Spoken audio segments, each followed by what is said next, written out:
Magnanakaw ka, Maria, at sisiguraduhin kong sa kulungan ang bagsak mo bago pa lumubog ang araw na ito. Ang boses ni Doña Imelda ay parang matalim na kidlat na gumuhit sa gitna ng katahimikan ng malawak na mansyon. Sa sandaling iyon, ang tanging maririnig sa loob ng silid ay ang mabilis at kinakabahang paghinga ni Maria.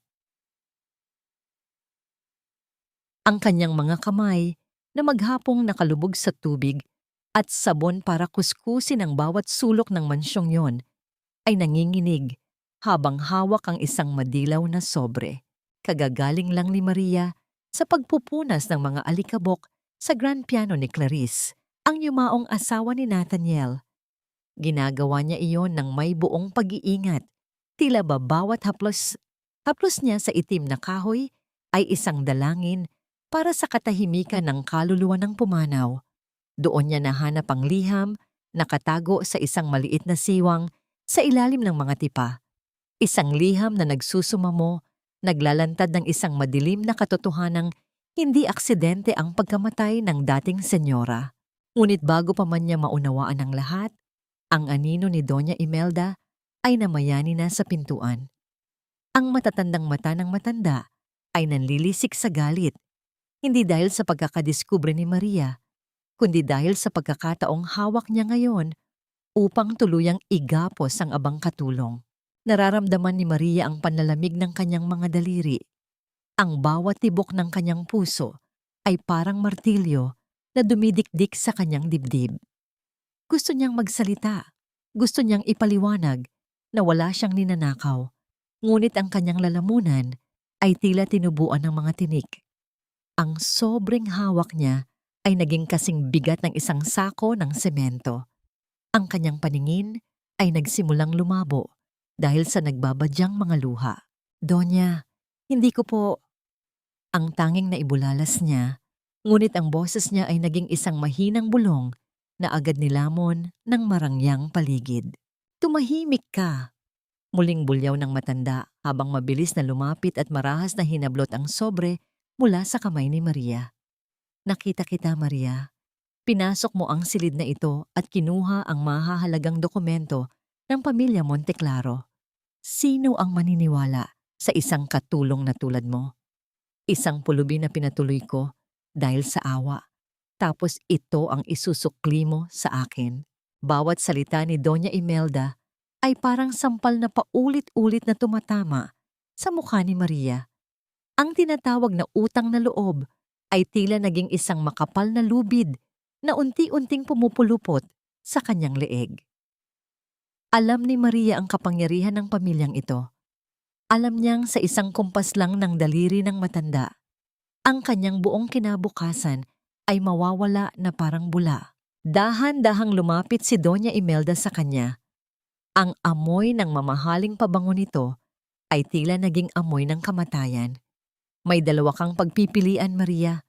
Ang mabulok sa kulungan at iwanan ang iyong may sakit na ina sa probinsya o ang manatili rito. Susunod ka sa lahat ng gusto ko. Magtatrabaho ka rito bilang kapalit ng aking pananahimik. Ikaw ang magiging anino sa bahay na ito. Walang boses, walang karapatan, at higit sa lahat, walang alam. Napaluhod si Maria sa sahig na gawa sa mamahaling marmol. Ang lamig ng sahig ay tumagos sa kanyang mga tuhod, ngunit wala itong panama sa lamig na nararamdaman niya sa kanyang kaluluwa. Tumingin siya sa grand piano, ang instrumento na sandali lang ang nakalipas ay nagbigay sa kanya ng pag-asa, ngunit ngayon ay naging saksi sa kanyang pagkakagapos. Sa loob-loob niya, isang tanong ang paulit-ulit na dumadaing. Tila isang sonata ng pait na walang katapusan. Gaano nga ba kabigat ang presyo ng isang katotohanan sa loob ng isang bahay na binuo mula sa mga kasinungalingan? Hanggang kailan kayang tiisin ng isang pusong nagmamahal ang hagupit ng isang kasalanang hindi naman niya ginawa? Tumalikod na si Doña Imelda, dala ang liham at ang kalayaan ni Maria, habang ang bawat yabag ng kanyang sapatos ay naging hudyat ng pagsisimula ng isang mahaba at madilim na gabi para sa bagong bilanggo ng Mansyong Monteclaro. Walang puwang ang pahinga sa bahay na ito, Maria. Ang bawat butil ng kanin na isinusubo mo ay dapat mong pagbayaran ng pawis at dugo. Ang boses ni Doña Imelda ay tila isang latigo na humahagupit sa pagkatao ni Maria tuwing madaling araw. 3:00 pa lamang ng umaga, habang ang buong mansyon ng Monteclaro ay nababalot pa ng malamig na katahimikan, ang mga kamay ni Maria ay babad na sa nagyeyelong tubig ng lababo. Ang kanyang mga daliri ay namamanhid na, ang balat ay unti-unting nagbibitak dahil sa matapang na kemikal ng sabon, ngunit hindi siya pwedeng huminto. Sa loob ng 1 linggo, naging anino si Maria sa sarili niyang buhay. Ang kanyang silid ay isang masikip na bodega sa tabi ng kusina, kung saan ang tanging kasama niya ay ang ingay ng mga daga at ang mabigat na pasanin sa kanyang dibdib. Ang bawat utos ni Doña Imelda ay may kalakip na pananakot. Isang paalala na ang kanyang kalayaan ay nakasalalay sa isang pirasong papel na hawak ng matanda. Nang sumapit ang tanghalian, pumasok sa eksena si Sofia. Sa kanyang suot na mamahaling bestida at matatamis na ngiti para sa social media, walang mag-aakalang may itinatago siyang lason sa kanyang dila. Pumasok siya sa malaking salas kung saan kasalukuyang nagpapakintab ng sahig si Maria. Oops! So sorry, Maria. Ang dumi naman dito, hindi mo ba nakikita? Isang mapang-uyam na ngisi ang gumuhit sa mga labi ni Sofia habang sadyang itinatabig ng kanyang paa ang isang mamahaling florera na gawa sa kristal. Ang tunog ng marahas na pagbagsak ng kristal sa matigas na marmol ay pumunit sa katahimikan ng silid. Libo-libong maliliit na piraso ang nagkalat sa paligid ng mga tuhod ni Maria. Hindi lamang ang florera ang nabasag sa sandaling iyon, kundi pati na rin ang huling natitirang pasensya sa loob ng kanyang puso. Ano niyong nangyayari rito? Ang baritono at malamig na boses ni Nathaniel ay umalingaw-ngaw mula sa hagdanan. Amoy alak ang hangin sa paligid nito kahit tanghali pa lamang. Ang kanyang mga mata, na dati raw ay puno ng buhay, ayon sa mga kwento ni Manang Rosa, ngayon ay tila 2 malalim na balon ng pait at kawalan ng pakialam. Nathaniel, look! Itong bagong katulong mo, napaka-clumsy. Nabitawan niya ang paboritong florera ni Tita Imelda. Sumbong ni Sofia sa isang boses na tila batang nagsusumbong, punong-puno ng pagkukunwari. Tumingin si Nathaniel kay Maria. Sa isang saglit, umasa si Maria na makakakita siya ng kahit katiting na pangunawa sa mga mata ng amo. Ngunit ang tanging nakita niya ay ang pagkasuklam. Para kay Nathaniel, si Maria ay isa lamang paalala ng dumi at gulo na ayaw niyang harapin sa loob ng kanyang bahay. Linisin mo yan. At Sofia, huwag mo na siyang pag-aksayahan ng panahon. Isang katulong lang siya. Malamig na sabi ni Nathaniel bago tumalikod at muling uminom mula sa baso ng whiskey na hawak niya.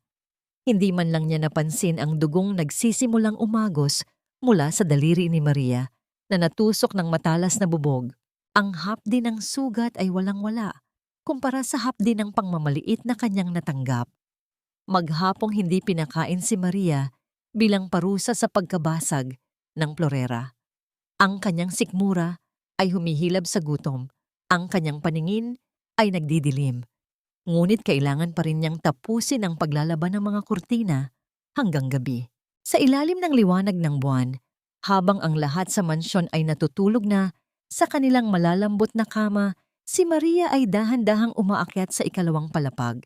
Ang kanyang layunin ay hindi ang magpahinga, kundi ang silipin ang 2 batang kanina pa niya naririnig na humihikbi ng mahina. Habang papalapit siya sa pinto ng silid ni Lucas at Livy, naramdaman ni Maria ang biglang pag-ikot ng paligid. Ang hangin sa kanyang baga ay tila naubos. Ang kanyang mga binti na kanina pa nanginginig ay tuluyan ng bumigay. Ang huling narinig niya ay ang marahang kalansing ng mga susi sa kanyang bulsa bago siya tuluyang nilamon ng kadiliman. Naramdaman ni Maria ang unti-unting pagbabalik ng kanyang malay Sa gitna ng malamig at madilim na pasilyo, ang kanyang pisngi ay nakalapat sa matigas na sahig at ang bawat hininga niya ay may kasamang lasa ng alikabok at pait. Ngunit ang nagpagising sa kanyang diwa ay hindi ang sakit ng kanyang katawan, kundi ang pakiramdam ng maliliit at malamig na kamay na humahaplos sa kanyang noo. Dahan-dahan niyang iminulat ang kanyang mga mata. Sa gitna ng dilim, dalawang pares ng malalaki at malungkot na mata ang nakatingin sa kanya, sina Lucas at Livy. Ang magkambal ay nakaupo sa tabi niya. Ang kanilang mga muka ay tila mga estatwang gawa sa porselana, maputla, walang kibo, at puno ng isang uri ng pagdurusa na hindi dapat nararanasan ng mga bata sa kanilang edad. Lucas, Livy, mahinang tawag ni Maria. Ang kanyang boses ay parang gasgas na plaka sa sobrang paos. Sinubukan niyang bumangon, kahit ang bawat buto sa kanyang likod ay tila nagrereklamo sa pagod. Inalalayan siya ng dalawang bata sa pamamagitan ng paghawak sa kanyang mga braso. Sa pagkakataong yon, napansin ni Maria ang isang kakaibang amoy na nanggagaling sa silid ng mga bata. Isang matamis, ngunit nakakahilong amoy na pamilyar sa kanya. Pumasok siya sa loob ng silid, pasuray-suray ngunit pinipilit ang sarili. Sa ibabaw ng maliit na mesa sa tabi ng kanilang kama, nakita ni Maria ang isang baso na may natitira pang maputing likido at isang maliit na bote na walang etiketa. Kinuha niya ang bote at binuksan ito. Ang amoy ay lalong tumapang. Isang uri ng matapang na pampatulog o antan. Biglang nanariwa sa kanyang isipan ang mga salita ni Doña Imelda noong isang araw. "Huwag kang mag-alala sa mga bata, Maria. Alam ko kung paano sila patatahimikin." Isang malakas na hampas ng katotohanan ang tumama sa dibdib ni Maria. Hindi natural ang katahimikan ng mga batang ito. Hindi sila mabait o disiplinado, gaya ng ipinagmamalaki ng matanda sa mga bisita nito. Sinasadya silang patulugin, nilalason ang kanilang mga murang isipan upang hindi sila maging abala sa mga plano ng kanilang lola. Ang mga batang ito ay mga bilanggo rin, tulad niya, sa loob ng isang ginintuang hawla. Inumin, pait, ang halos hindi marinig na bulong ni Livy. Napatingin si Maria sa bata. Ito ang unang pagkakataon na narinig niyang naglabas ng tunog ang isa sa kanila. Ang kanyang puso ay parang pinipiga sa awa.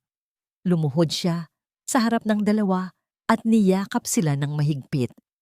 Sa loob ng kanyang bisig, naramdaman niya ang panginginig ng kanilang maliliit na katawan. Ang init ng kanyang yakap ay tila naging isang tanging panangga laban sa lamig ng mansyong Monteclaro. Shh! Nandito na si Maria. Wala nang mananakit sa inyo, pangako ko. Mahina niyang sambit habang sunod-sunod na tumulo ang kanyang mga luha, marahang bumabagsak sa buhok ng mga bata na mahigpit niyang niyayakap. Sa mismong sandaling iyon, ang pangambang kanina'y bumabalot sa kanyang sariling kaligtasan ay tuluyang napalitan ng naglalagablab na tapang. Hindi na ito tungkol sa sulat na iniwan ni Clarice at lalong hindi tungkol sa utang na loob na matagal niyang kinikimkim.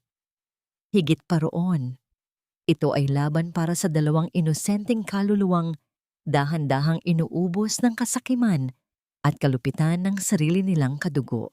Habang dahan-dahan siyang tumatayo upang ihatid ang mga bata sa kanilang kama, naramdaman ni Maria ang isang mahigpit na pagkawak sa kanyang gusot na saya. Si Lucas naman ang humawak sa kanya. Ang kanyang maliliit na daliri ay tila ayaw nang bumitaw. Ang bata ay tumingala sa kanya. Ang mga mata ay nagsusumamo at ang kanyang bibig ay bumuka na tila may gustong sabihin na isang napakahalagang sikreto. Ngunit bago pa man makapagsalita ang bata, isang mabigat na yabag ng sapatos ang narinig nila mula sa labas ng pinto. Ang tunog ng bawat hakbang ay tila isang babala ng paparating na bagyo. "Maria, bakit ka nariyan sa loob? Hindi ba't sinabi ko sa iyong bawal kang pumasok sa silid na yan nang wala ang pahintulot ko?" Ang boses ni Doña Imelda ay nanggagaling sa dilim ng pasilyo, puno ng banta at kapangyarihan. Ang bawat hakbang ni Doña Imelda papasok sa silid ay tila tunog ng isang hatol na walang kawala. Ang liwanag mula sa pasilyo ay nagmula sa likuran niya, kaya ang kanyang anyo ay naging isang itim na aninong tila lalamon sa buong silid. Mabilis na itinago ni Maria ang maliit na bote ng gamot sa kanyang bulsa, ngunit ang panginginig ng kanyang mga balikat ay hindi niya kayang itago. Nakalimutan mo na ba ang iyong lugar, Maria? Ang boses ng matanda ay mahinahon ngunit may talim na tila humihiwa sa hangin. Binigyan kita ng pagkakataong bayaran ang iyong mga kasalanan sa pamamagitan ng paglilingkod, hindi sa pamamagitan ng pakikialam sa mga bagay na hindi mo naiintindihan.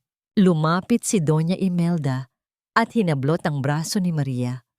Ang mga kuko nito ay bumaon sa manipis na balat ng katulong omni, ngunit nanatiling nakayuko si Maria.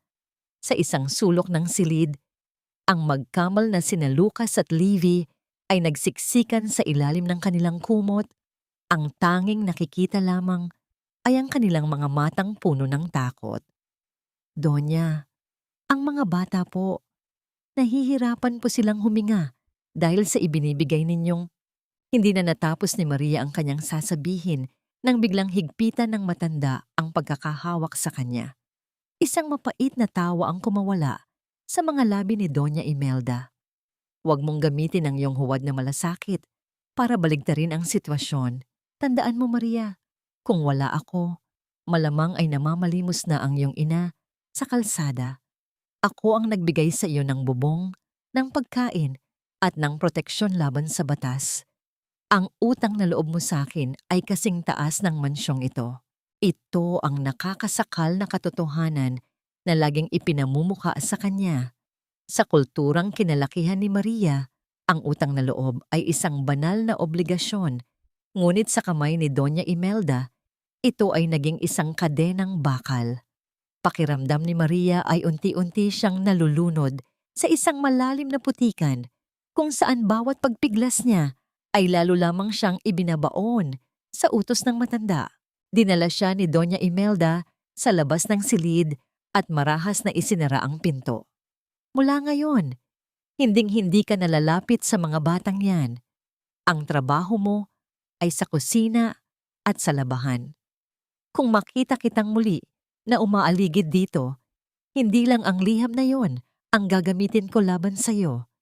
Sisiguraduhin kong maging ang mga alaala ng pamilya mo sa probinsya ay mabubura sa hirap.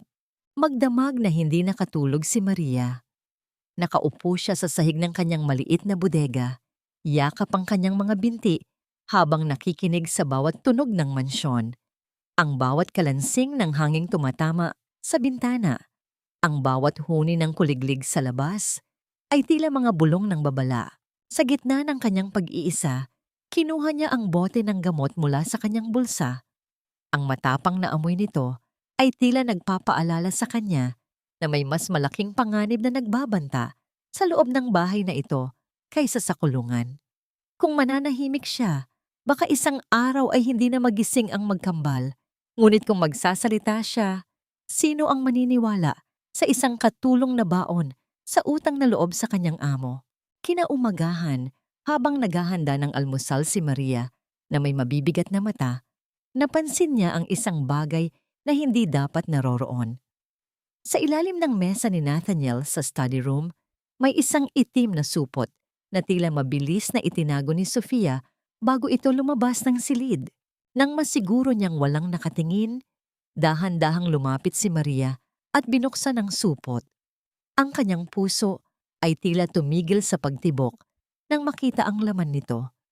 Hindi ito pera, hindi rin ito alahas. Ito ay mga dokumentong may tatak ng bangko at mga pirma na tila pamilyar sa kanya. Mga pirma ni Nathaniel na mukhang sadyang ginaya. Ngunit bago pa niya makuha ang mga papel, narinig niya ang tunog ng pagpihit ng doorknob.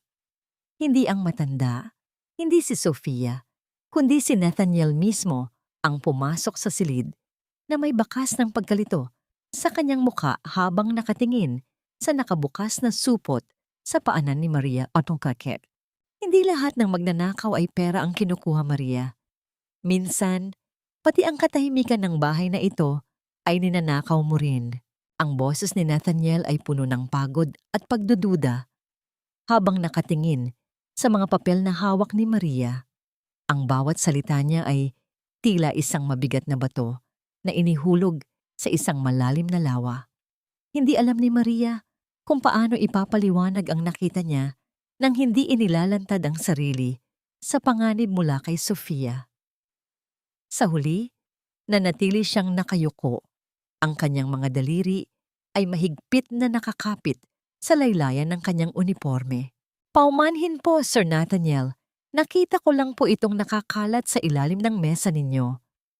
Ang tanging naisagot niya, ang kanyang boses ay nanginginig sa takot. Hindi siya tiningnan ng lalaki. Sa halip ay kinuha nito ang supot at itinapon sa ibabaw ng mesa bago muling uminom ng alak. Sa utos ni Doña Imelda bilang parusa sa pakikialam, ipinatapon si Maria sa lumang bodega sa likod ng mansyon upang doon magpalipas ng gabi at linisin ang mga kagamitang dekada nang hindi nagagalaw. Ang bodega ay puno ng amoy ng lumang papel at alikabok na sumasayaw sa ilalim ng manipis na liwanag ng buwan na tumatagos sa siwang ng bubong. Doon, sa gitna ng mga nakatumpok na sirang muwebles, nakita ni Maria ang isang pamilyar na anyo na nakabalot sa makapal na tela. Isang lumang piano. Ito ang instrumentong madalas niyang marinig sa kanyang mga panaginip. Ang instrumentong naging tanging aliw ng yumaong, si Clarice. Habang dahan-dahan niyang inalis ang telang nakatakip, narinig ni Maria ang isang mahinang kaluskos sa likod ng mga lumang kahon. Doon ay nakita niya sina Lucas at Levi nakaupo sa sahig at yakap-yakap ang isa't isa. Ang kanilang mga mata ay dilat na dilat, tila mga sugatang ibon na naghahanap ng masisilungan mula sa bagyo ng kanilang sariling pamilya. Dito ba kayo nagtatago? Mahinang tanong ni Maria. Hindi sumagot ang dalawa, ngunit hindi rin sila lumayo. Lumapit si Maria sa piano at dahan-dahang itinaas ang takip ng mga tipa. Ang bawat pindot niya sa ivory na kahoy ay hindi naglabas ng ingay, kundi isang malambing at tila nagdurusa na himig na pumuno sa bawat sulok ng bodega. Nagsimulang tumugtog si Maria. Hindi ito isang magarbo o komplikadong kanta, kundi isang simpleng sonata na itinuro sa kanya ng kanyang ina noong bata pa siya. Ang bawat nota ay tila isang pintig ng puso na unti-unting nagpapatahimik sa ingay ng takot sa loob ng silid. Ang tunog ng bawat tipa ay naglalabas ng malambing na musika. Tila ba ang piano mismo ay humihinga pagkatapos ng mahabang panahon ng pananahimik. Sa unang pagkakataon, nakita ni Maria ang pagbabago sa mukha ng magkambal. Ang kanilang mga balikat na dati ay laging nakataas sa takot, ay dahan-dahang bumaba.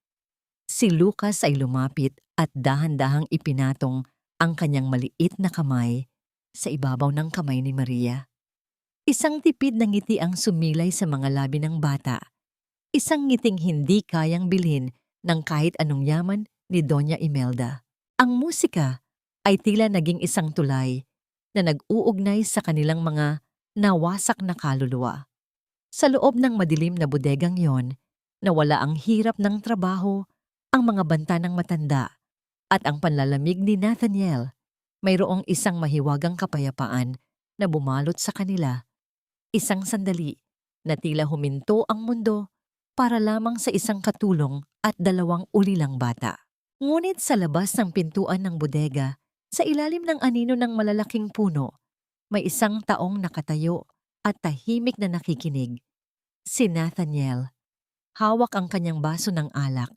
Ang kanyang mga mata ay unti-unting lumalambot habang naririnig ang himig na dati ay tinutugtog ng kanyang asawa. Isang matinding kurot sa puso ang naramdaman niya. Isang alaala ng kaligayahang matagal na niyang ibinaon sa limot. Habang ang huling nota ay dahan-dahang naglalaho sa hangin, tumingin si Nathaniel sa loob ng bodega. at nakita ang kanyang mga anak na nakasandal sa balikat ni Maria. Ang kanilang mga mata ay puno ng pag-asa. Sa sandaling iyon, isang malaking katanungan ang pumasok sa kanyang isip. Sino ba talaga ang babaeng ito na tila may hawak ng susi sa mga pintong matagal na niyang isinara? Ngunit ang katahimikan ay biglang naputol nang marinig ang isang malakas na tunog ng makina ng sasakyan na pumasok sa tarangkahan, si Sofia. At may kasama siyang isang lalaki na hindi pamilyar sa mansyon. Isang lalaking may dalang isang itim na briefcase na tila puno ng mga lihim na hindi pa handang ibunyag. Hindi sapat ang pagiging katulong para maging ina, Maria. Tandaan mo kung sino ang amo at kung sino ang basura rito. Ang boses ni Sofia ay tila isang matalim na bubog na pumasok sa katahimikan ng bodega. Ang kanyang mga hakbang, kahit dahan-dahan, ay may kasamang tunog ng pagmamataas na tila ba ang bawat tapak niya ay pag-aari niya ang buong mundo. Sa tabi niya ay ang lalaking hindi pamilyar, matangkad, nakasuot ng itim na Amerikana, at may mga matang tila laging naghahanap ng butas sa bawat sitwasyon.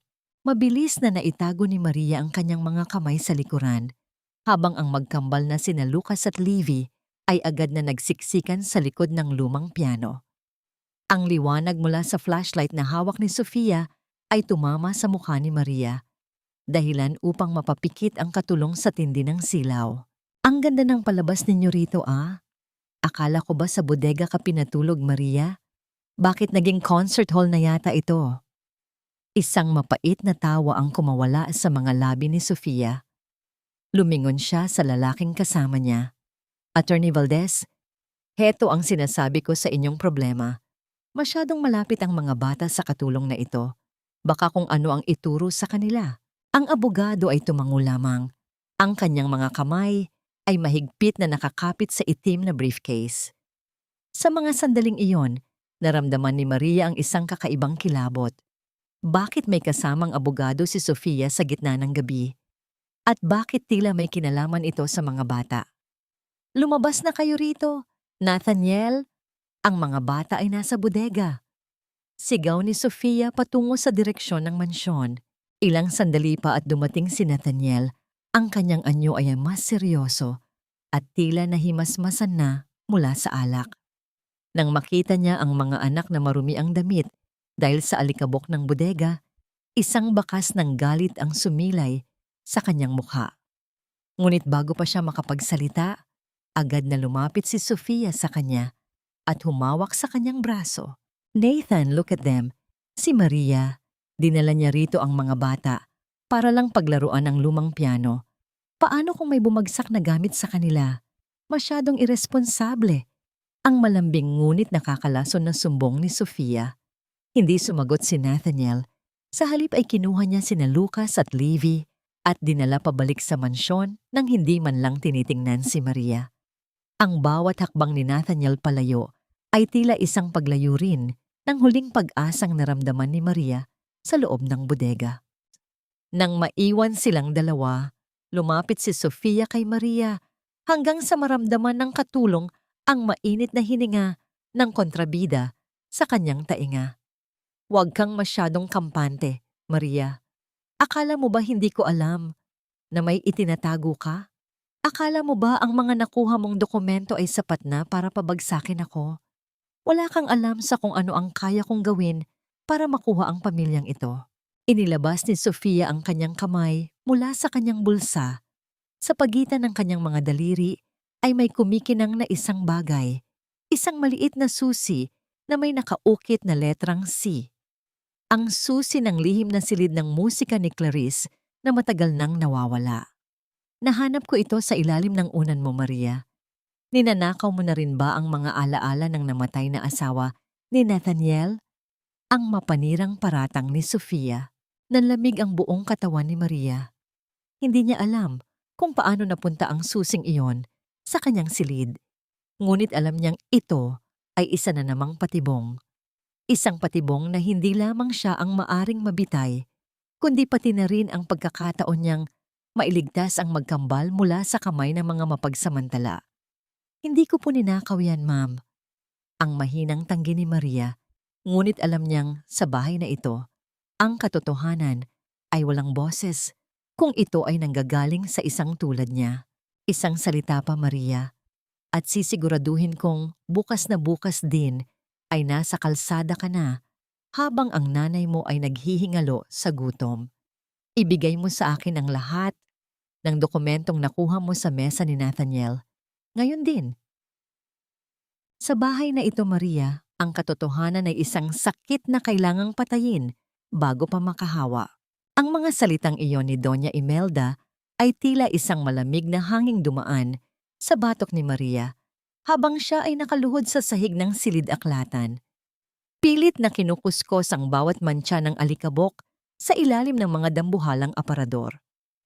Ang kanyang mga kamay ay puno ng mga gasgas, bawat hapdi ay paalala ng kanyang mababang katayuan habang ang matanda ay prenteng nakaupo sa kanyang silyadong silya, nagpapanggap na binabasa ang mga papeles ng kumpanya.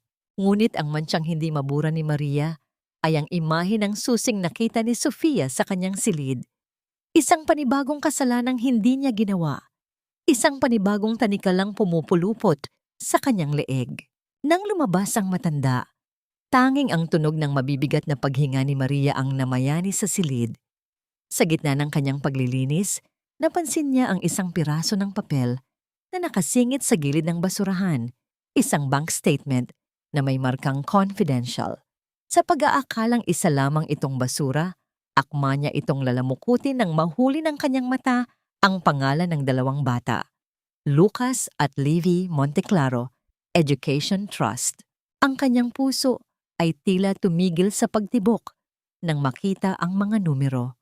Milyon-milyong piso ang unti-unting inililipat sa isang hindi kilalang account sa bawat buwan. Ang perang inilaan ni Nathaniel para sa kinabukasan ng kanyang mga anak ay tila isang balon na unti-unting tinutuyot ni Doña Imelda. Hindi lamang palabuhay ni Maria ang ninanakaw ng matandang ito, kundi pati na rin ang tanging proteksyong naiwan ni Clarice para sa kanyang mga anghel. Huwag mong masyadong titigan ang mga anino, Maria. Baka lamunin ka rin nila gaya ng nangyari sa nakaraang senyora. Halos mapatalon si Maria sa gulat ng marinig ang paos na boses ni Manang Rosa mula sa pinto. Ang matandang may bahay, na ang mukha ay tila isang mapa ng mga pait na karanasan, ay naglalakad ng dahan-dahan habang may hawak na basahan. Lumapit siya kay Maria at kinuha ang papel mula sa nanginginig na kamay nito bago ito mabilis na itinago sa ilalim ng kanyang sariling tapis. Manang Rosa, ang pera ng mga bata. Bulong ni Maria, ang kanyang mga mata ay nanlalaki sa takot. Alam ko, iha. Marami akong alam na mas mabuting ibaon na lang sa limot. Ang sagot ni Manang Rosa habang tinitingnan si Maria nang may halong awa. Ang bahay na ito ay may sumpa. Ang mga babaeng naghahangad ng katarungan dito ay laging naglalaho sa dilim. Huwag kang maging bayani, Maria. Isipin mo ang kaligtasan mo. Naramdaman ni Maria ang panlalamig ng kanyang buong katawan. Ang sumpa na tinutukoy ni Manang Rosa ay hindi galing sa mga multo, kundi sa kasamaang nagkukubli sa ilalim ng mga mamahaling hiyas at matatamis na salita ng mga Monteclaro. Ang bawat sulok ng mansyong ito ay saksi sa mga lihim na handang pumatay para manatiling tago. Hindi ko po kayang manood lang habang nilalason nila ang mga bata. Manang, ang matapang na pahayag ni Maria, kahit na ang kanyang mga tuhod ay tila malapit ng bumigay. Kung ganoon, mag-ingat ka. Ang huling babala ni Manang Rosa bago lumayo. Dahil ang mga pader dito ay may mga mata at ang mga sahig ay may mga tainga. Ang pag-ibig mo sa mga batang yan ang magiging lakas mo, pero iyan din ang magiging mitya ng iyong kamatayan. Nang hapong iyon, habang naghahanda ng merienda si Maria, biglang pumasok si Doña Imelda sa kusina. Walang abog na kinuha ng matanda ang isang baso ng mainit na tsa at sadyang ibinuhos ito sa ibabaw ng mga kamay ni Maria. Ang hapdi ay tila apoy na gumagapang sa kanyang balat, ngunit ang mas masakit ay ang malamig na titig ng matanda. Mula ngayon, Maria, hinding-hindi ka nalalapit o titingin man lang sa mga apo ko. Iyan ang utos ko. At kung susuway ka, hinding-hindi mo na muling makikita ang liwanag ng araw. Isang hamak na katulong ka lang, Maria. Huwag mong isiping may halaga ang iyong mga luha sa bahay na ito. Ang mga salitang iyon ni Doña Imelda ay tila mga bubog na pilit na ibinabaon sa lalamunan ni Maria habang tinitiis niya ang hapdi ng kanyang namamagang kamay. Ang balat na kanina lang ay nabuhusan ng mainit na tsaa ay mapula at puno ng mga paltos, ngunit wala siyang panahon para daing. Sa kusina, patuloy niyang inihahanda ang paboritong sabaw ng magkambal. Tinitiyak na bawat sangkap ay maayos ang pagkakahiwa. Kahit na ang bawat galaw niya ay nagdudulot ng tila pagtusok ng libu-libong karayom sa kanyang palad, ang kabalintunaan ng kanyang buhay ay mas matindi pa sa pisikal na sakit. Habang ang kanyang amo ay walang awang tinatrato siya bilang basura, ang puso ni Maria ay abala sa pag-iisip kung paano bibigyan ng kahit katiting na init ng pagmamahal ang dalawang batang tila kinalimutan na ng mundo sa loob ng mansyong yon. Nang malalim na ang gabi, sa kabila ng mahigpit na bawal ni Doña Imelda, dahan-dahang gumapang si Maria patungo sa silid ni na Lucas at Levi. Ang bawat yabag niya sa madilim na pasilyo ay tila sadyang pinatatahimik ng kanyang sariling kaba. Natagpuan niya ang magkambal na nakadilat pa rin, yakap ang kani-kanilang mga tuhod sa gitna ng malawak na kama. Maria? Ang halos hindi marinig na tawag ni Lucas. Lumapit si Maria at naupo sa gilid ng kama. Kinuha niya ang kanilang maliliit na kamay at hinalikan ang mga ito. Nandito lang ako. Huwag kayong matakot. Kahit anong mangyari, hinding-hindi ko kayo iiwan. Pangako ko yan sa inyo at sa Diyos. Sa ilalim ng kanyang suot na lumang tapis, naramdaman ni Maria ang bigat ng isang lumang cellphone na ibinigay sa kanya ni Manang Rosa. Alam niyang kailangan niya ng sandata. Nang marinig niya ang papalapit na mga yabag ni Doña Imelda sa pasilyo, mabilis na pinindot ni Maria ang pindutan ng pag-record at itinago ito sa kanyang bulsa, malapit sa kanyang hita. Maria, ang lakas ng loob mong suwayin ako. Ang pinto ay marahas na bumukas at ang anyo ng matanda ay muling namayani sa liwanag ng buwan. Akala mo ba ay hindi ko malalaman? Ang mga batang ito ay akin. Ang pamilyang ito ay akin. Ang bawat hininga mo ay utang mo sa akin. Kung hindi dahil sa awa ko, matagal ka nang mabulok sa kalsada kasama ang may sakit mong ina. Bawat banta, bawat mapang-aping salita ni Doña Imelda ay malinaw na naitatala ng maliit na kagamitan sa bulsa ni Maria. Ramdam ni Maria ang panginginig ng kanyang buong katawan, ngunit sa pagkakataong ito, hindi ito dahil sa takot. Ito ay dahil sa isang nag-aapoy na determinasyong tapusin ang paghahari-harian ng matanda. Kinabukasan, habang nasa labas si Doña Imelda at Sofia para sa isang charity event, nagpasya si Maria na gawin ang pinakamapanganib niyang plano. Kailangan niya ng dokumentong magpapatunay sa bilyon-bilyong halaga na ninanakaw mula sa trust fund ng mga bata. Alam niyang ang mga papeles na yon ay nakatago sa study room ni Nathaniel. Pumasok siya sa silid na tila isang anino. Ang amoy ng katad at lumang alak ay nanunuot sa kanyang ilong. Dahan-dahan niyang binuksan ang bawat drawer, hinahanap ang mga bank statements na nakita niya noon. Ang bawat kalansing ng mga susi sa kanyang kamay ay tila tunog ng isang orasan na nagbibilang ng kanyang huling sandali. Nahanap niya ang isang selyadong sobre sa ilalim ng isang tumpok ng mga papeles. Akma na niya itong bubuksan nang biglang bumukas ang pinto ng silid. Tumigil ang mundo ni Maria. Nakatayo sa pintuan si Nathaniel, gusot ang buhok at ang mga mata ay puno ng pagkalito at galit. Hawak niya ang isang baso ng alak at ang kanyang titig ay tila tumatagos sa kaluluwa ni Maria na kasalukuyang nakayuko sa kanyang mesa. Ano ang ginagawa mo sa mga gamit ko, Maria? Ang boses ni Nathaniel ay mababa, ngunit may dalang bigat na tila isang hatol. Magnanakaw ka nga ba talaga? O may iba ka pang itinatago sa likod ng mga matang yan? Hindi makagalaw si Maria. Ang kanyang puso ay parang gustong tumalon palabas ng kanyang dibdib. Ang sobrang hawak niya ay tila naging apoy na nagpapasunog sa kanyang mga daliri. Nasilaw ka rin ba sa pera, Maria? Akala ko ba iba ka sa lahat ng mga nakapaligid sa akin? Ang boses ni Nathaniel ay tila isang malalim na gabi, puno ng pait, pagod, at isang uri ng pagkakabigo na tila ba nakuha na ni Maria ang huling piraso ng tiwala na natitira sa kanyang puso. Ang amoy ng alak ay nanunuot sa pagitan nila, habang ang bawat segundo ng katahimikan ay tila isang dambuhalang pader na unti-unting gumuguho. Hindi binitawan ni Maria ang sobre. Sa halip, hinigpitan niya ang pagkakahawak dito, kahit na ang kanyang palad na may mga paltos dahil sa mainit na tsaa ay tila sumisigaw sa hapdi. Tumingala siya kay Nathaniel. Sa unang pagkakataon, hindi takot ang nakita sa kanyang mga mata, kundi isang nag-aalab na puot at labis na pagkasuklam. Hindi pera ang ninanakaw ko sa inyo, Sir Nathaniel. Ang boses ni Maria ay nanginginig, hindi dahil sa sindak, kundi dahil sa ulat ng ulan ng emosyong matagal na niyang kinikimkim. Ang ninanakaw ko ay ang katotohanang matagal niyo nang itinatago sa ilalim ng inyong mga bote ng alak.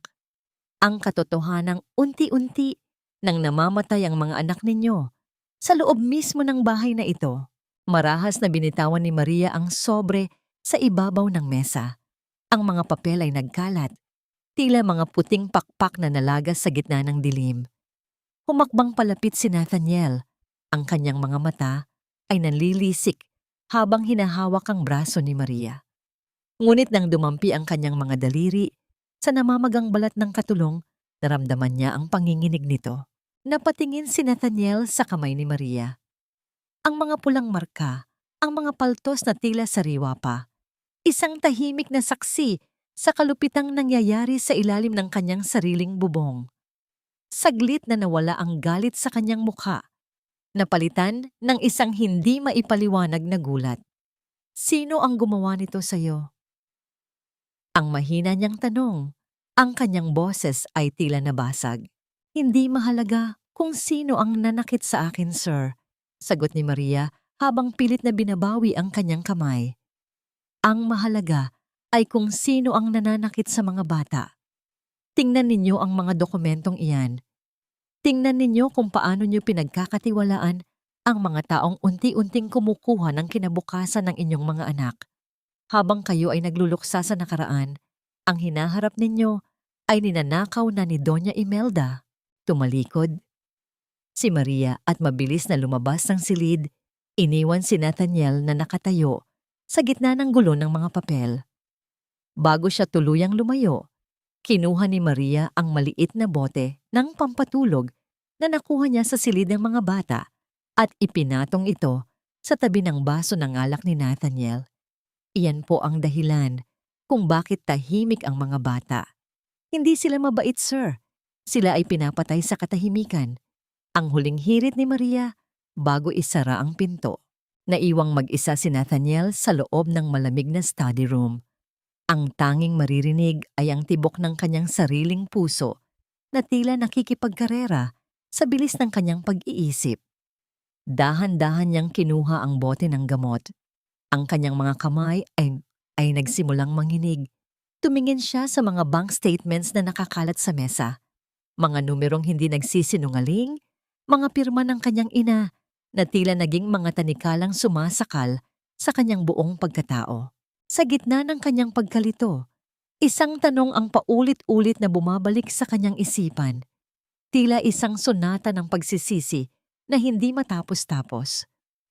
Paano niya haharapin ang bukas kung ang mismong pundasyon ng kanyang buhay ay binuo pala sa mga kasinungalingan ng sarili niyang ina? Samantala, sa labas ng pintuan, isang anino ang dahan-dahang lumalayo. Si Sofia. Nakita niya ang lahat. Narinig niya ang bawat salita. Ang kanyang mga labi ay naghugis ng isang mapanganib na ngiti habang hawak ang kanyang cellphone. Isang tawag ang kanyang ginawa, isang tawag na magpapabago sa kapalaran ni Maria sa loob ng mansyong Monte Claro. Walang hiya ka, Maria. Bakit mo ako tinulak? Gusto mo ba akong patayin? Ang matinis at tila naghihisteryang boses ni Sofia ay pumunit sa katahimikan ng mansyon, kasabay ng malakas na tunog ng pagbagsak ng kanyang katawan sa paanan ng marangyang hagdanan. Ang mga kristal na dekorasyon sa gilid ay nabasag. Nagkalat ang mga piraso nito na tila mga bituing nalaglag sa madilim na sahig. Si Maria, na nakatayo sa itaas ng hagdanan na may hawak pang basahan, ay nanigas sa kanyang kinatatayuan. Ang kanyang mga mata ay nanlaki sa gulat. Ang kanyang puso ay tila tumigil sa pagtibok. Wala siyang ginawa. Hindi niya hinawakan si Sofia. Ngunit sa mundong ito ng mga Monte Claro, ang katotohanan ay hindi nakikita sa kung ano ang nangyari, kundi sa kung sino ang mas mahusay na umarte. Mabilis na lumabas si Nathaniel mula sa kanyang study room, kasunod si Doña Imelda na tila kanina pa naghihintay sa likod ng mga anino. Agad na dinaluhan ni Nathaniel si Sofia na ngayon ay humihikbi na at may hawak sa kanyang dumadanak na tuhod. Nathaniel, Nathan, please. I just wanted to ask her why she was in your office, but she went crazy. Tinulak niya ako. Ang boses ni Sofia ay nanginginig, puno ng pekeng takot na tila ba isang tupa na sinalakay ng isang mabangis na hayop. Tumingala si Nathaniel kay Maria. Ang galit sa kanyang mga mata ay mas matindi pa sa bagyong kakatapos lang. Ang tiwalang nagsisimula pa lang sanang sumibol matapos ang kanilang pag-uusap sa study room ay tila natunaw na parang yelo sa gitna ng apoy. Maria, ano ang pumasok sa isip mo? Ang bulyaw ni Nathaniel ay yumanig sa bawat sulok ng mansyon. Hindi ko po siya tinulak, sir. Sinasabi ko po ang totoo. Kusa po siyang... Tumahimik ka. Magnanakaw na mapangapi. Ang bulyaw ni Doña Imelda ay sumapaw sa paliwanag ni Maria. Nakita ko ang lahat. Nakita ko kung paano mo marahas na itinulak ang mapapangasawa ng anak ko. Hindi lang pala pera ang balak mong kunin sa amin, kundi pati ang kaligtasan ng pamilyang ito. Humakbang si Nathaniel paakyat ng hagdan. Bawat yabag ng kanyang sapatos ay tila tunog ng isang hatol na walang apela. Nang makarating siya sa harap ni Maria, naramdaman ng katulong ang init ng galit na nanggagaling sa lalaki. Ang amoy ng alak at pait ay muling namayani. Sa isang iglap, naramdaman ni Maria ang isang malakas na sampal na tumama sa kanyang pisngi. Ang kanyang ulo ay tumagilid sa tindi ng puwersa at ang lasa ng dugo ay agad na gumapang sa loob ng kanyang bibig. Ngunit ang mas masakit ay ang pagguho ng huling pag-asang iningatan niya para kay Nathaniel. Ang lalaking akala niya ay makikinig sa katotohanan ay naging instrumento rin ng kanyang pagdurusa. Lumayas ka sa bahay na ito. Ang boses ni Nathaniel ay mababa, ngunit puno ng pagkasuklam. Huwag na huwag kitang makikitang muli na umaaligid sa mga anak ko o sa pamilyang ito. Baka hindi ko namatansya kung ano ang magagawa ko sa'yo. Napaupo si Maria sa sahig. Ang kanyang paningin ay lumabo. Dahil sa mga luhang hindi na niya kayang pigilin. Tumingin siya kay Doña Imelda at Sofia na ngayon ay may mga mapang uyam na ngiti sa kanilang mga labi. Mga ngiting tila nagsasabing sila ang nagwagi sa labanang ito. Dahan-dahang tumayo si Maria. Wala na siyang sinabi. Ang kanyang dignidad ay sapat na sanang proteksyon. Ngunit sa bahay na ito, ang dignidad ay isang marangyang bagay na hindi para sa mga katulong. Kinuha niya ang kanyang maliit na bag na naglalaman ng kanyang iilang gamit at lumabas sa malaking pinto ng mansyon habang ang malakas na ulan ay nagsisimulang bumuhos, tila nakikiramay sa kanyang nagdurugong puso. Habang naglalakad siya palayo, sa ilalim ng hagupit ng hangin at lamig ng gabi, lumingon si Maria sa huling pagkakataon. Nakita niya sa bintana ng ikalawang palapag ang dalawang maliit na anyo ni na Lucas at Livy. Nakadikit ang kanilang mga mukha sa salamin, tahimik na umiiyak habang pinapanood ang pag-alis ng tanging taong nagparamdam sa kanila ng tunay na pagmamahal. Ang ulan ay hindi lamang tubig na bumabagsak mula sa langit. Ito ay mga luha ng mundong saksi sa bawat pait na dinaranas ng isang pusong sadyang pinagkaitan ng katarungan. Ang bawat patak ng ulan ay tila mga karayom na tumutusok sa balat ni Maria habang siya ay naglalakad palayo sa dambuhalang tarangkahan ng mansyong Monte Claro. Ang kanyang iilang gamit ay basang-basa na sa loob ng plastik, ngunit wala siyang pakialam. Ang mas masakit ay ang bawat pintig ng kanyang puso na tila sumisigaw ng pangalan ng dalawang batang iniwan niya sa loob ng impyernong yon. Huminto siya sa tapat ng kalsada. Ang kanyang mga tuhod ay tuluyan ng bumigay. Napaluhod siya sa gitna ng putikan. Ang kanyang mga kamay ay nakabaon sa malamig na lupa. Sa gitna ng dagundong ng kulog, narinig ni Maria ang tila echo ng boses ni na Lucas at Livy. Ang kanilang mga hikbi, ang kanilang mga piping pagsusumamo. Paano niya nagawang iwan ang mga ito? Paano niya hahayaang magpatuloy ang dahan-dahang pagpatay sa kanila ni Doña Imelda? Hindi ako pwedeng sumuko. Ang bulong ni Maria sa gitna ng humahagupit na hangin. Ang kanyang boses ay naging matatag, tila isang panata na binibigkas sa harap ng kamatayan. Kung aalis ako, sino pa ang matitira para sa kanila? Kung tatakbo ako, mananalo ang kasamaan sa bahay na yon.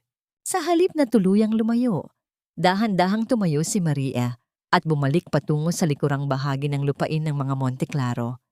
Doon, sa isang liblib na sulok na malapit sa hardin ng mga rosas, ang paboritong lugar ni Clarice noong nabubuhay pa ito, ay may isang maliit na bodega ng mga kagamitan sa hardin.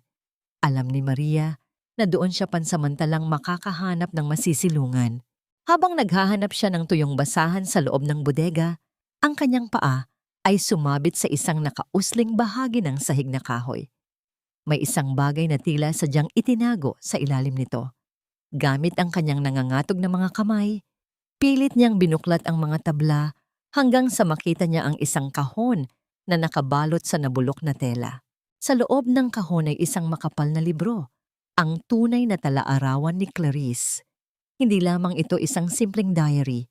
Ito ay isang mapait na saksi sa lahat ng pagpapahirap ni Doña Imelda. Sa bawat pahina, mababasa ang takot at ang unti-unting pagkawala ng pag-asa ng dating senyora. Ngunit sa huling pahina, may isang detalyeng nagpatigil sa paghinga ni Maria. Ang katotohanang bago namatay si Clarice, sinubukan siyang patayin ni Doña Imelda sa pamamagitan ng pagsira sa preno ng kanyang sasakyan. Ang pagtalon sa bangin ay hindi isang desisyon ng kawalan ng pag-asa, kundi isang huling pagtatangka na iligtas ang sarili mula sa mas masakit na kamatayan sa loob ng mansyon. Diyos ko! Ang tanging naisambit ni Maria, ang kanyang mga mata ay nanlaki sa gitna ng kadiliman. Hawak na niya ang huling alas. Hawak na niya ang katotohanang wawasak sa tore ng mga kasinungalingan ni Doña Imelda.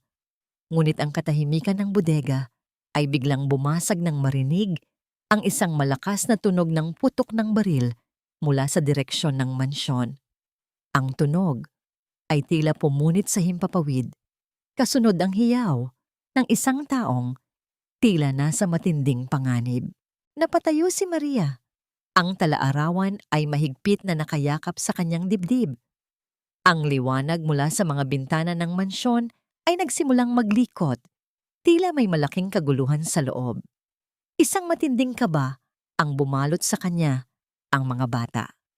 Ang kanyang unang naisip ay ang kaligtasan ni na Lucas at Livy. Ang bawat putok ng baril ay tila isang hudyat na ang kamatayan ay hindi na lamang isang banta, kundi isang bisitang kumatok na sa pinto ng mansyong Monte Claro. Ang tunog na yun ay bumasag sa katahimikan ng gabi, mas malakas pa sa dagundong ng kulog na nagmumula sa madilim na langit. Sa loob ng maliit na bodega ng mga kagamitan sa hardin, napayakap si Maria sa kanyang sarili, habang ang talaarawan ni Clarice ay mahigpit niyang idinidiin sa kanyang dibdib. Ang kanyang puso ay tila isang ibon na nagpupumiglas makalabas sa kanyang mga lalamunan. Hindi siya pwedeng manatili rito. Ang bawat segundo ng kanyang pagtatago ay baka katumbas ng buhay ng mga batang ipinangako niyang protektahan. Dahan-dahan siyang lumabas sa bodega, ang kanyang mga paa ay mabilis na lumubog sa malambot at basang lupa. Ang lamig ng ulan ay hindi na niya nararamdaman. Ang tanging nananaig sa kanyang sistema ay ang nag-aapoy na kaba para kina Lucas at Livy. Habang papalapit siya sa malaking bintana ng study room ni Nathaniel, nakita niya ang isang aninong gumagalaw sa loob, isang anyong may hawak na sandata. Sumilip si Maria sa siwang ng makapal na kurtina. Ang kanyang hininga ay tumigil nang makita ang eksena sa loob. Si Doña Imelda ay nakatayo sa gitna ng silid.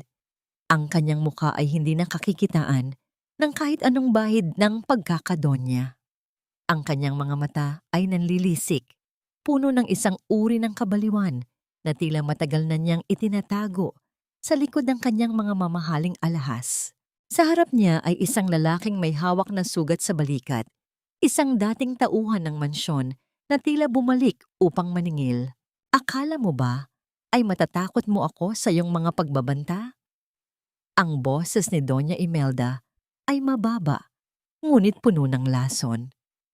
Ang bawat lihim sa bahay na ito ay ibinaon ko na, kasama ng aking manugang. Kung kailangang dumanak ang dugo mo para manatiling tahimik ang nakaraan, gagawin ko ng walang pag-aalinlangan. Nanginginig ang mga kamay ni Maria habang inilalabas niya ang lumang cellphone na ibinigay ni Manang Rosa. Pinindot niya ang record. Ang bawat salita ng pag-amin ni Doña Imelda, ang bawat banta ng kamatayan, ay naitatala ng maliit na kagamitan. Ito na ang katotohanang matagal nang nagkukubli sa ilalim ng mga anino ng mansyong Monte Claro. Ang aksidente ni Clarice ay hindi lamang isang pagkakamali ng tadhana, kundi isang planadong pagpaslang na binuo sa loob mismo ng silid na ito. Ngunit sa gitna ng tensyon, narinig ni Maria ang isang kaluskos mula sa likuran niya. Bago pa man siya makalingon, isang malamig na kamay ang tumakip sa kanyang bibig. Ang amoy ng alak at pait ay muling nanuot sa kanyang ilong. Si Nathaniel. Ano ang ginagawa mo rito, Maria? Hindi ba't pinaalis na kita? Ang pabulong ngunit matalim na tanong ni Nathaniel. Ang kanyang mga mata ay tila naguguluhan, nakatingin sa cellphone na hawak ni Maria at pagkatapos ay sa eksenang nagaganap sa loob ng kanyang sariling study room. Hindi nakapagsalita si Maria. Ipinakita lamang niya ang tala-arawan ni Clarice at itinuro ang bintana. Sa sandaling iyon, ang katahimikan sa pagitan nilang dalawa ay tila isang tulay na unti-unting nabubuo sa gitna ng pagkawasak. Nakita ni Nathaniel ang kanyang ina na muling nagkasa ng baril. Ang kanyang mukha ay tila isang demonyong handang kumitil ng buhay para sa kapangyarihan. Ang bawat piraso ng puzzle ay nagsimulang magtagpi-tagpi sa isip ni Nathaniel. Ang mga gamot ng mga bata, ang mga bank statements, ang tila kabaliwan ni Clarice bago ito mamatay. Lahat ng ito ay may iisang ugat. Ang babaeng nagbigay sa kanya ng buhay, ngunit kumuha naman ng buhay ng lahat ng mahal niya. Isang matinding paghikbi ang kumawala sa dibdib ni Nathaniel, ngunit agad niya itong pinigilan. Ang kanyang kamay na nakahawak kay Maria ay nagsimulang manginig. Patawarin mo ako, Maria. Patawarin mo ako. Ngunit ang kanilang sandali ay naputol nang biglang bumukas ang ilaw sa hardin. Ang anino ni Sofia ay lumitaw sa veranda. Hawak ang isang flashlight na tumama mismo sa kinaroroonan ni Maria at Nathaniel. Nandito ang magnanakaw. Nathan, Maria is trying to kill us. Ang sigaw ni Sofia na tila isang hudyat para sa mga gwardya ng mansyon. Ibigay niyo sa akin ang cellphone na yan. Isang basurang katulong na tulad mo ay walang karapatang humawak ng kahit anong alas laban sa pamilyang ito. Ang bulyaw ni Doña Imelda ay tila isang pagyanig ng lupa sa gitna ng malakas na ulan. Nakatayo siya sa veranda, ang baril ay nakaturo pa rin sa dilim, habang ang mga gwardya ay mabilis na nagtatakbuhan patungo sa kinaroroonan ni Maria at Nathaniel. Ang liwanag ng mga flashlight ay tila mga nanunuring mata na pilit na hinahanap ang bawat butas sa kanilang pagkatao. Ngunit bago pa man makalapit ang unang gwardya, isang matikas na anyo ang humarang sa harap ni Maria. Si Nathaniel. Ang kanyang mga balikat na dati ay laging nakayuko sa bigat ng alak at pait. Ngayon ay tila naging isang pader na hindi matitibag. Ang kanyang mga mata, na dati ay puno ng kawalan ng pakialam, ay nag-aapoy na ngayon sa isang uri ng galit na hinaluan ng matinding pagsisisi. Huwag ninyo siyang lalamangan. Subukan ninyong hawakan ang babaeng ito at sisiguraduhin kong bukas na bukas din ay wala na kayong trabaho sa buong probinsyang ito. Ang boses ni Nathaniel ay hindi na boses ng isang lasing, kundi boses ng isang tunay na Monteclaro na nahanap na ang kanyang nawawalang katinuan. Tumigil ang mga gwardya. Nagkatinginan sila, naguguluhan kung sino ang susundin, ang matandang senyora na nagpapasahod sa kanila o ang tunay na tagapagmana ng mansyon. Sa gitna ng kaguluhang ito, hinawakan ni Nathaniel ang malamig at nanginginig na kamay ni Maria. Isang hawak na tila nagsasabing, "Nandito na ako, hindi na kita hahayaang mag-isa." Dinala ni Nathaniel si Maria sa isang maliit na silid sa dulo ng mansyon, ang silid ni Manang Rosa. Doon, sa ilalim ng malamlam na liwanag ng isang lumang lampara, inilatag nila ang lahat. Ang talaarawan ni Clarice, ang mga bank statements, at ang digital na pag-record ng mga banta ni Doña Imelda. Ang bawat pahina at bawat salita ay tila isang matalim na kutsilyong humihiwa sa puso ni Nathaniel. "Patawarin mo ako, Clarice. Patawarin mo ako, Maria." Ang mahinang bulong ni Nathaniel habang ang kanyang mga luha ay pumapatak sa mga sulat kamay ng kanyang pumanaw na asawa. Ang kanyang paghikbi ay tila isang sonata ng pait na matagal nang nakakulong sa kanyang dibdib. Si Maria, sa kabila ng kanyang sariling takot, ay dahan-dahang ipinatong ang kanyang kamay sa balikat ni Nathaniel. Walang mga salita ang kailangan. Sa sandaling iyon, ang pagkakaiba ng kanilang katayuan, ang isang amo at ang isang katulong ay naglaho na parang usok. Sila ay dalawang sugatang kaluluwa na nagkakaisa sa ilalim ng iisang layunin. Ang katarungan. "Kailangan nating maghintay, sir," ang seryosong sabi ni Maria. "Sa makalawa na, ang party ng engagement ninyo ni Sofia. Doon natin gagawin ang lahat. Sa harap ng lahat ng tao, sa harap ng media. Doon natin wawasakin ang maskara nilang dalawa." Habang nagpaplano sila sa loob ng silid, si Manang Rosa ay nakatayo sa may pinto, nagsisilbing bantay laban sa anumang panganib. Ang matandang may bahay ay tumango. Ang kanyang mga mata ay puno ng pag-asa na sa wakas, ang sumpa ng mansyong Monteclaro ay malapit nang matapos. Ngunit sa itaas na palapag, sa loob ng master bedroom, si Doña Imelda ay hindi mapakali. Ang kanyang mga daliri ay nanginginig habang hinahanap niya ang susi ng piano sa loob ng kanyang alahas. Mabilis siyang bumaba patungo sa grand piano sa salas. Pinindot niya ang siwang sa ilalim ng mga tipa, ang lugar kung saan niya alam na nakatago ang huling ebidensya ng kanyang kasalanan. Nang bumukas ang maliit na drawer, ang kanyang puso ay tila tumigil sa pagtibok. Wala doon ang liham. Ang madilaw na sobre na naglalaman ng huling pagsusumamo ni Clarice ay naglaho na. Isang matinding sigaw ng puot ang kumawala sa mga labi ni Doña Imelda. Isang tunog na tila hayop na nasugatan. Lumingon siya sa anino ni Sofia na nakatayo sa may hagdanan. Nahanap na nila, Sofia. Nahanap na nila ang huling piraso ng aking leeg. Ngayong gabi, Maria, sisiguraduhin kong ang bawat patak ng iyong luha ay magiging pira-pirasong kristal na susugat sa iyong buong pagkatao. Walang sinuman ang makakaligtas sa iyo. Ang boses ni Doña Imelda ay tila isang malamig na hanging galing sa kailaliman ng lupa habang pinagmamasdan niya ang kanyang sarili sa dambuhalang salamin. Ang kanyang suot na gown, na kulay ginto, ay kumikinang sa ilalim ng mga dambuhalang chandelier. Ngunit ang bawat ningning nito ay hindi kayang itago ang dilim na nananahan sa kanyang mga mata. Ang mansyong Monteclaro ay muling nabuhay, puno ng mga bulaklak, mamahaling alak, at ang halinghing ng mga biolin na tila nagbabadya ng isang trahedya. Sa kabilang dako ng mansyon, sa loob ng maliit na silid ni Manang Rosa, si Maria ay nakatayo sa harap ng isang lumang salamin. Wala na ang kanyang kupas na uniforme at ang tapis na puno ng mantsa ng pagtatrabaho. Sa tulong ni Nathaniel at ang pagmamalasakit ni Manang Rosa, nakasuot siya ng isang simpleng bestida na kulay asul, ang kulay ng langit, bago ang pagsikat ng araw. Ang kanyang buhok ay maayos na nakapusod, inilalantad ang kanyang mukha, na kahit maputla ay kakikitaan ng isang uri ng determinasyong hindi matitinag ng kahit anong bagyo. Nanginginig ang kanyang mga daliri habang hinahawakan niya ang maliit na recorder at ang madilaw na sobre ng liham ni Clarice.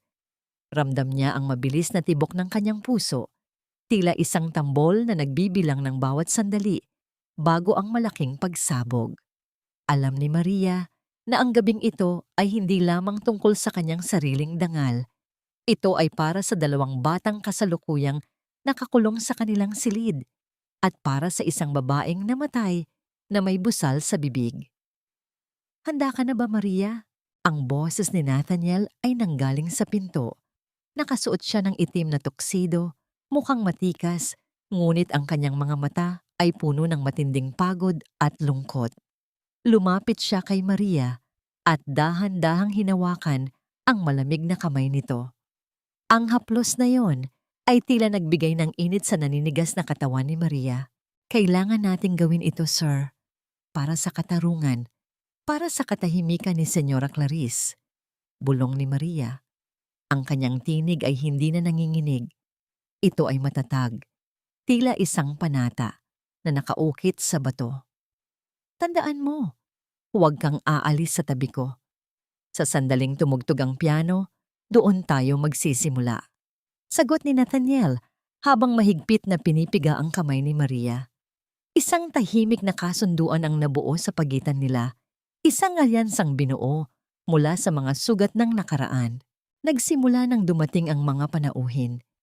Ang bawat paghinto ng mga mamahaling sasakyan sa harap ng mansyon ay tila tunog ng isang orasan na papalapit sa hating gabi.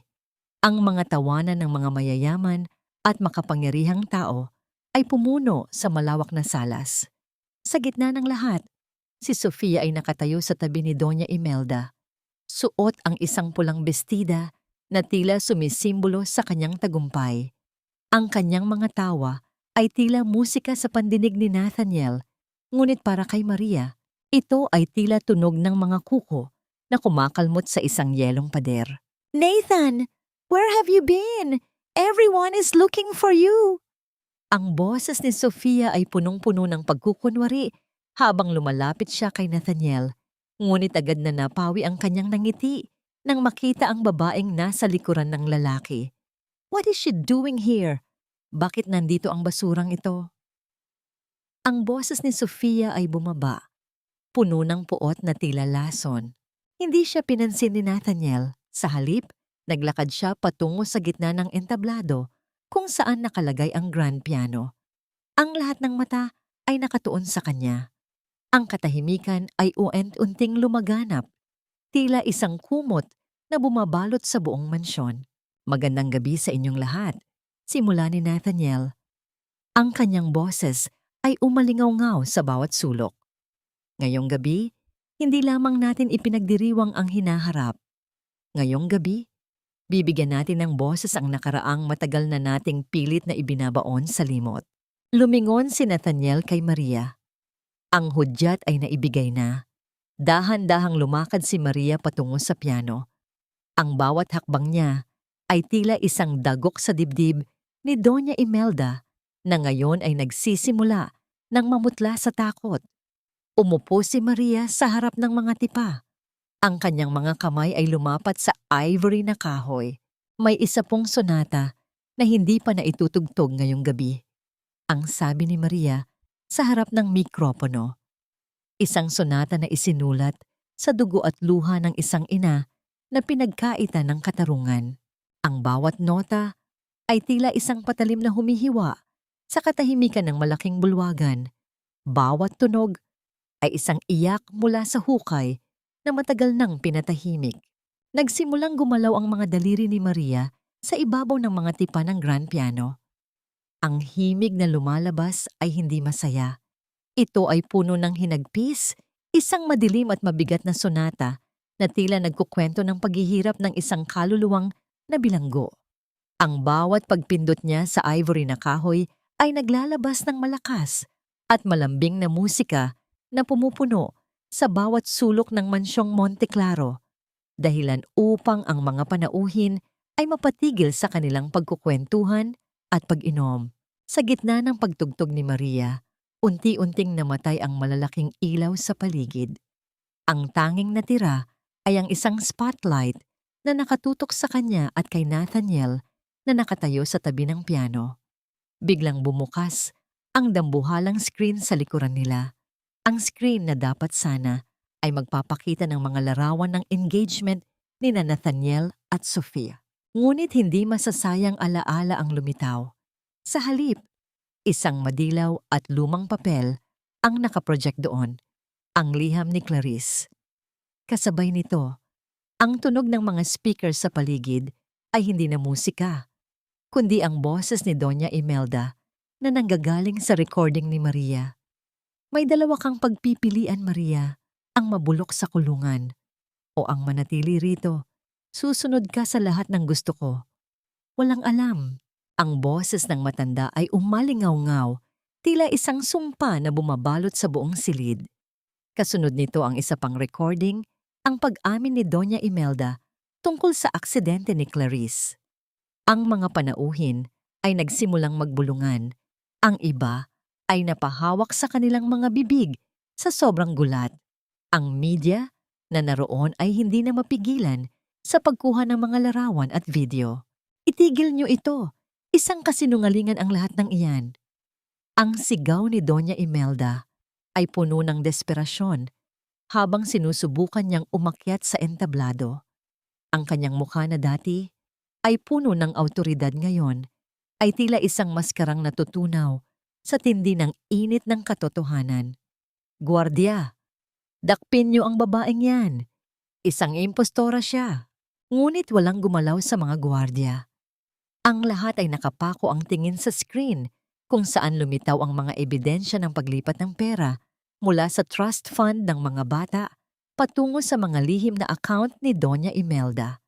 Ang bawat numero ay tila isang sampal sa mukha ng mga Monteclaro. Lumapit si Nathaniel sa mikropono.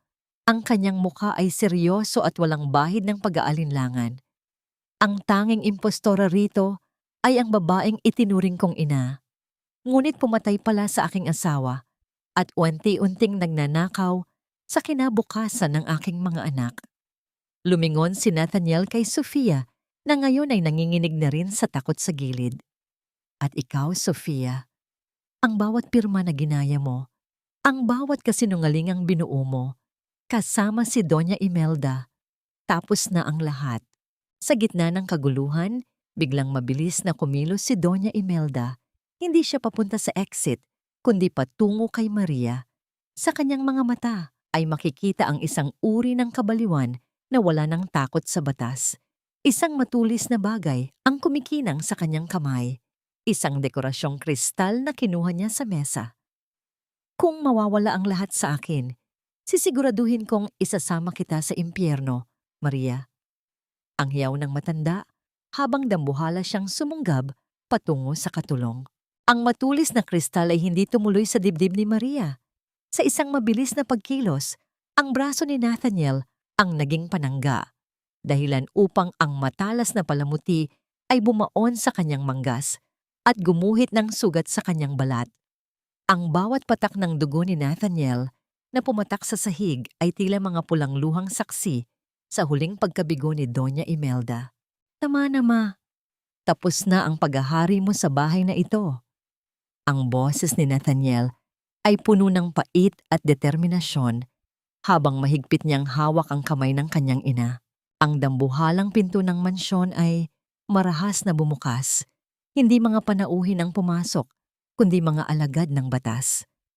Ang tunog ng kanilang mabibigat na sapatos sa marmol na sahig ay tila ritmo ng katarungang matagal ng ipinagkait. Lumapit ang isang opisyal at dahan-dahang inilapat ang mga bakal na posas sa nanginginig na mga kamay ni Doña Imelda. Ang kalansing ng bakal ay tila naging huling nota ng isang trahedyang nagsimula sa dumi at nagtapos sa kahihiyan. Mawalang galang na po, Doña Imelda Monteclaro. Kayo ay inaatasan naming sumama sa presinto para sa mga kasong luraw, pang-aabuso sa bata, at ang muling pagbubukas ng imbestigasyon sa pagkamatay ni Clarice Monteclaro, ang deklara ng pulis na umalingaw-ngaw sa buong bulwagan. Sa isang sulok, si Sofia ay sinusubukang tumakas sa gitna ng kaguluhan, ngunit ang mga flash ng kamera ng media ay tila mga kidlat na humahabol sa kanya. Ang bawat kuha ng larawan ay isang dokumento ng kanyang pagbagsak mula sa rurok ng ambisyon patungo sa putikan ng pangungutya. Wala na ang kanyang matatamis na ngiti. Ang tanging naiwan ay ang mukha ng isang babaeng nawalan ng lahat dahil sa sobrang kasakiman. Habang inilalabas ang dalawang kontrabida sa mansyon, isang himala ang naganap sa gitna ng hagdanan.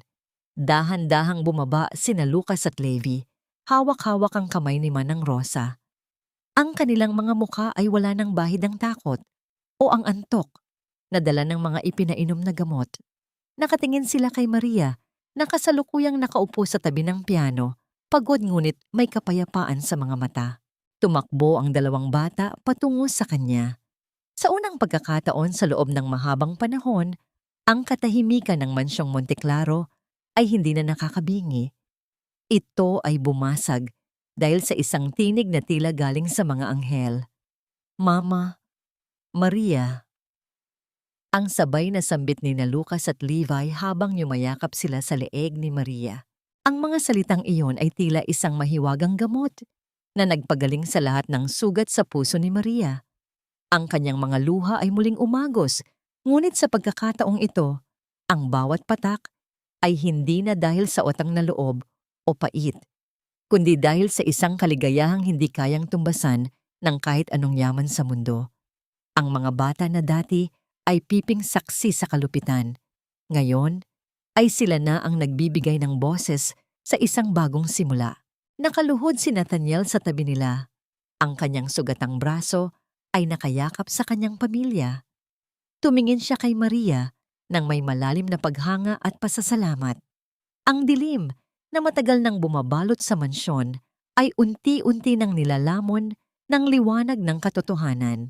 Ngunit sa gitna ng kanilang pagyakap, napansin ni Maria ang isang maliit na sobre na nahulog mula sa bulsa ni Doña Imelda habang kinakaladkad ito palabas.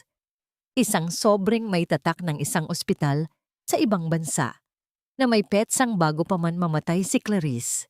Ang bawat sugat, gaano man ito kalalim, ay may kakayahang maghilom sa sandaling ang katotohanan ay magsilbing gamot sa pusong matagal nang nagdurusa.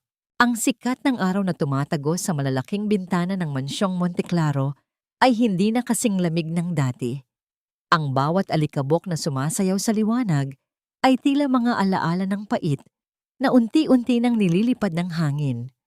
Sa loob ng study room ni Nathaniel, ang amoy ng alak at lumang papel ay napalitan na ng bango ng mga sariwang bulaklak na pinitas ni Maria mula sa hardin. Dahan-dahang binuksan ni Nathaniel ang sobreng nahulog mula sa bulsa ni Doña Imelda noong gabing iyon.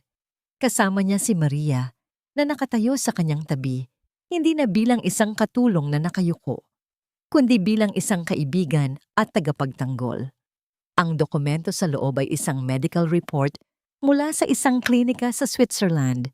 Lumalabas sa ulat na si Clarice ay may isang uri ng sakit sa puso, ngunit ito ay kayang gamutin.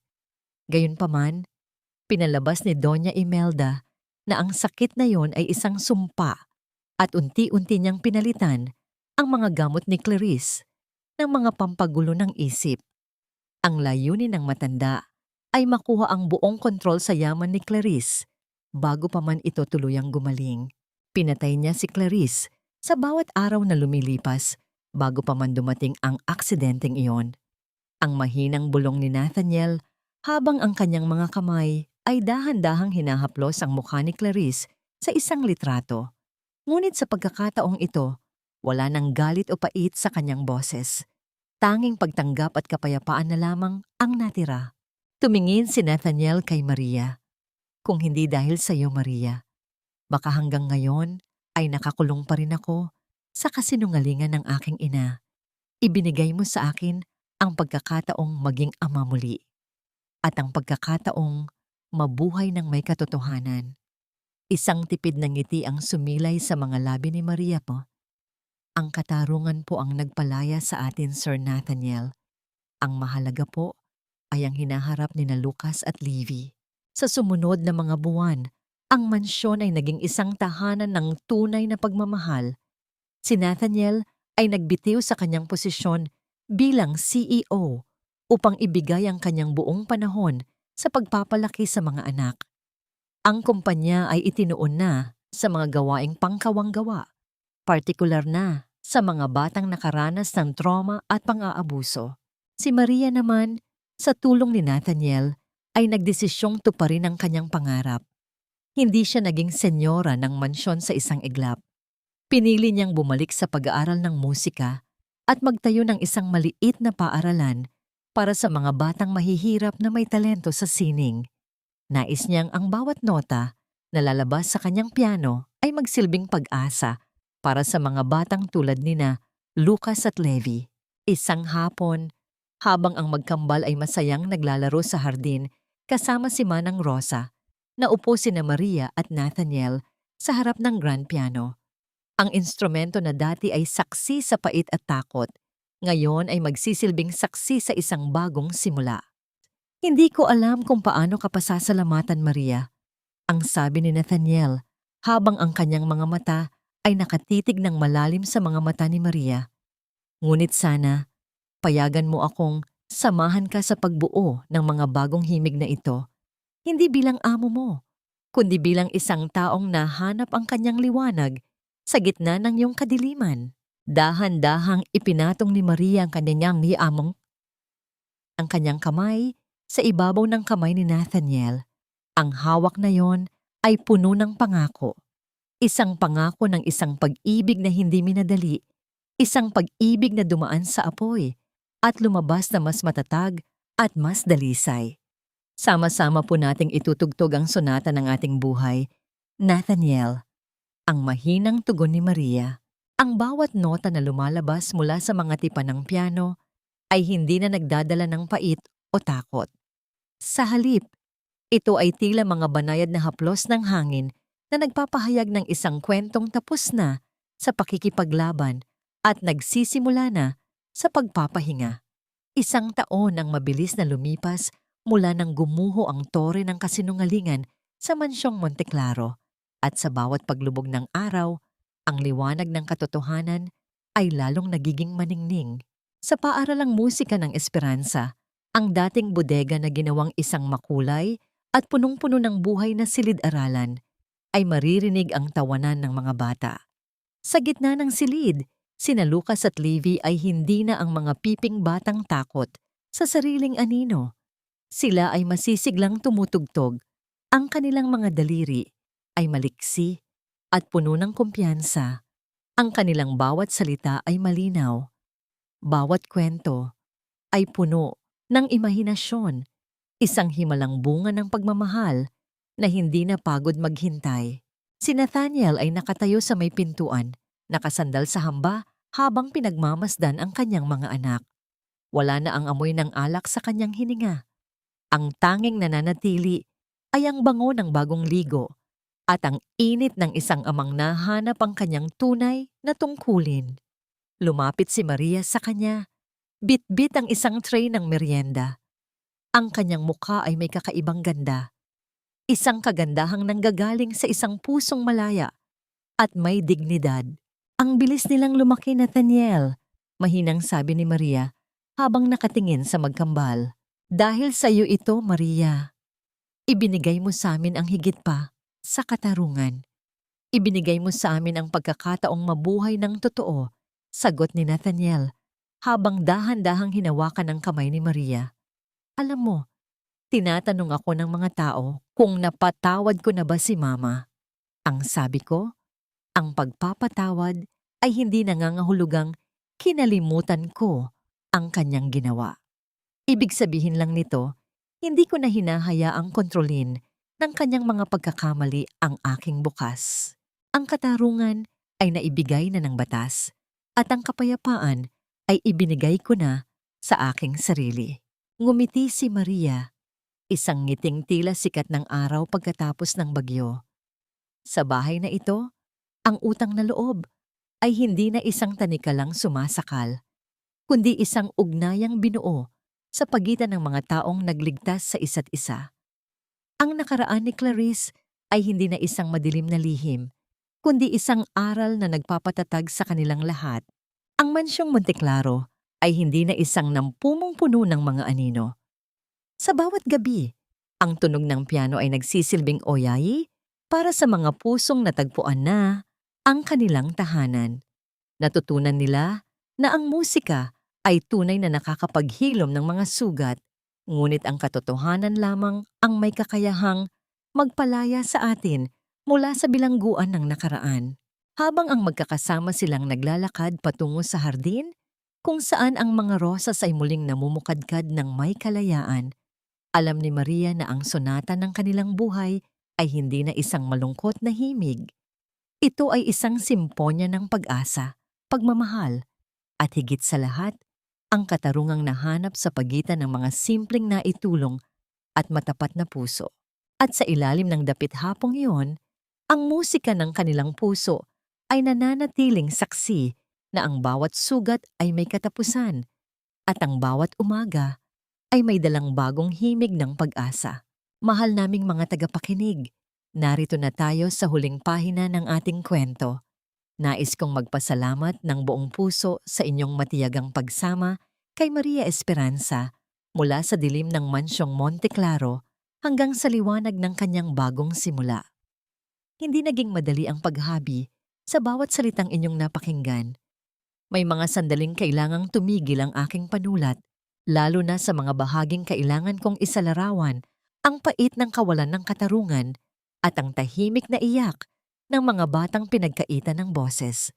Ang bawat luhang dumanak sa kwentong ito ay bahagi rin ng aking sariling damdamin habang binubuo ang bawat kabanata.